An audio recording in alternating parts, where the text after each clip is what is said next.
Good afternoon. It is about 4 o'clock in the afternoon and I'm getting ready to make another homestead supper.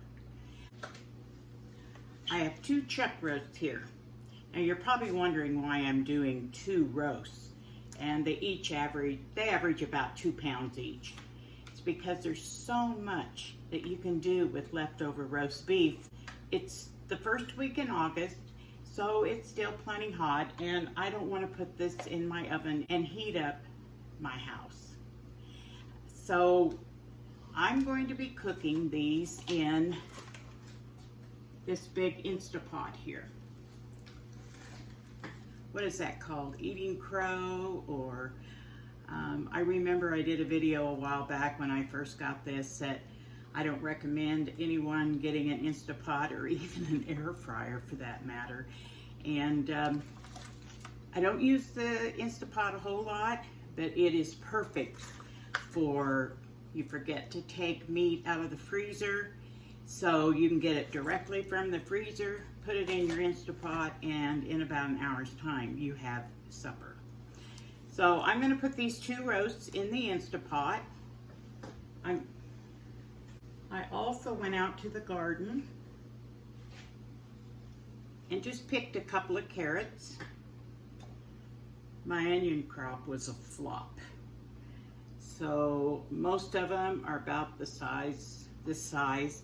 I did get a few that were the size of tennis balls and maybe a baseball, but it was so hot and dry. When I planted the garden in early spring, we were still in a drought, and then it rained, and it rained, and it rained. No complaints. Around here, we'll take rain whenever we can get it. But my onion crop was a real flop. So, but I'm happy with what I have, and I'm using it. I also have a quart jar of beef broth that I made from our own beef. These 2 roasts here are also from our own beef that we raised. So I'm going to get these opened up and get them ready to put in the Instapot, and I'll just show you how I do it. Well, I decided to make my homestead meal complete was to go out and harvest my huge potato crop.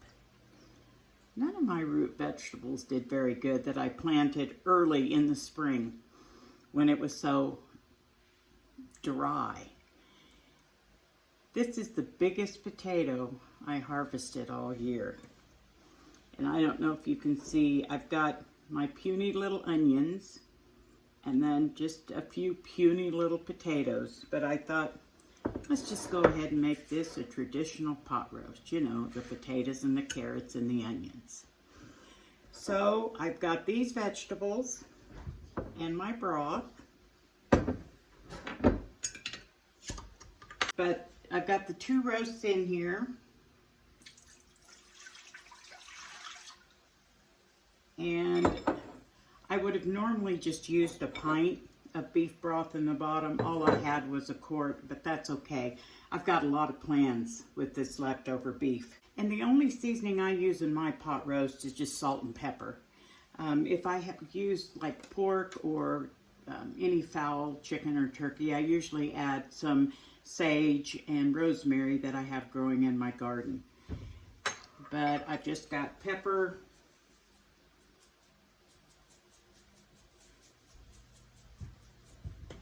I season the meat with the pepper, and then this is a little bit of kosher salt.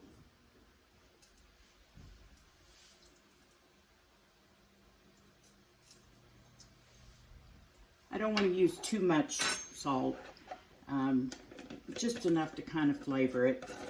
And now I'm going to add my vegetables, and it's just the 2 of us, so I don't need a whole lot of vegetables, but I'm going to add these potatoes, onions, a couple garlic cloves from my garden, which was also a flop, the garlic, and some carrots that I harvested this morning.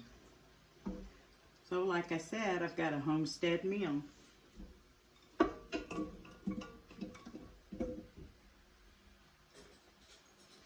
Okay, these roasts were I just got them out of the freezer less than an hour ago. But with my, this thing's huge, but with this Instapot, it's my understanding I can also do canning with it, although I'm too old. I haven't. But it's got a beef setting. Now, this one says 2 hours. I'm going to drop it down to about an hour and a half. And even that might be too long. I'll just have to see. Okay, I've got it set for an hour and a half. Got to make sure that my seal is closed. And just let it's going to build up the pressure, and then it will do a little beeping thing after an hour and a half, and then we'll come back and check it. Supper's on, guys. Okay, well, it's an hour and a half later. This is those two 2-pound roasts. They are very tender, very moist. And like I said, it's just the two of us. So I've got the potatoes and carrots and onions that were on top of it. With those fresh potatoes right out of the oven. With those fresh potatoes right out of the garden.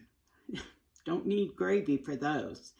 A lot of times I'll take the drippings from the bottom and make a gravy. But I think that these vegetables are going to be so good, I don't need any gravy. And this meat is so tender and moist. So, I now have a total homegrown meal. Our own beef that we raised, vegetables from my garden, and I even opened up a can of green beans that I had canned. This is the best part about homesteading. Is raising your own food, knowing where it came from. So, I'll see y'all later on the next one. Thanks for watching.